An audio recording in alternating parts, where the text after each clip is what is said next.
এই যে বন্ধুরা, এই যে তোমাদের বলেছিলাম আমি, মা সারাদিন মা আর ভাই দুজনে মিলে এইসব জিনিসগুলো বানায়।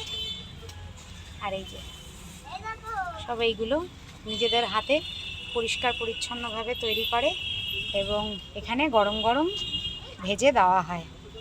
এই যে আমাদের দোকান, তোমাদের সামনে থেকে দেখাচ্ছি দোকানটা।